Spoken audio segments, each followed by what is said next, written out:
Hi friends, మీకు ఈ video నచ్చితే లైక్ చేయండి, సబ్స్క్రైబ్ చేయండి. వైష్ణవి తన అపాయింట్మెంట్ ఆర్డర్ తీసుకొని పోలీస్ స్టేషన్లో జాయిన్ అవ్వడానికి బైక్ మీద వెళ్తూ ఉంటుంది. ఇంతలో నందిని కారులో వస్తూ ఉంటుంది.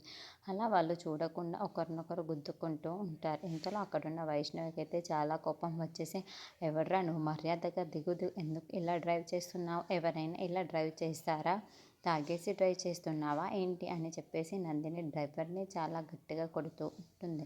ఇంతలో అక్కడ ఉన్న నందిని, ఎవరి అమ్మాయి, ఎందుకు ఇంత గట్టిగా మాట్లాడుతూ వీడిని ఎలా కొడుతుంది అని చెప్పేసి కారులో నుండి బయటికి దిగుతూ అక్కడ ఉన్న వైష్ణవి, ఎవరు నువ్వు, ఇలా ఎవరైనా డ్రైవ్ చేస్తారా, నీ దగ్గర ఇదే ప్రూఫ్స్ ఏవి, నీ డ్రైవింగ్ లైసెన్స్ ఏది, అవన్నీ అడుగుతూ అక్కడ ఉన్న నందిని మాత్రం ఎవరా ఈ అమ్మాయి అని చెప్పేసి వైష్ణవి దగ్గరికి వచ్చి చూస్తూ ఉంటుంది. అక్కడున్న వైష్ణవిని చూసి ఒక్కసారిగా షాక్ అయిపోతూ ఉంటుంది.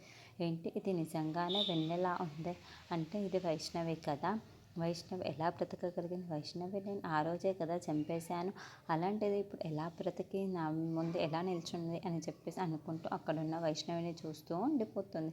అయినా ఇది ఎలా బ్రతకగలిగేది, సాధ్యమైంది అని చెప్పేసి అనుకుంటూ ఒక్కసారిగా షాక్ అయిపోయి వైష్ణవి వైపుకు చూస్తూ ఉండిపోతుంది. అమ్మో, ఇప్పుడు కానీ ఇది నన్ను చూసింది అంటే ఏం జరుగుతుందో ఏమో అని చెప్పేసి చాలా భయపడుతూ ఉంటుంది. ఇంతలో అక్కడ ఉన్న నందిని మాత్రం దీన్ని ఎలాగైనా సరే చంపేయాలి, మళ్ళీ ఎలా బ్రతకగలిగిందో నాకు అర్థం కావటం లేదు అని చెప్పేసి వైష్ణవి వైపు చూస్తూ ఉంటుంది.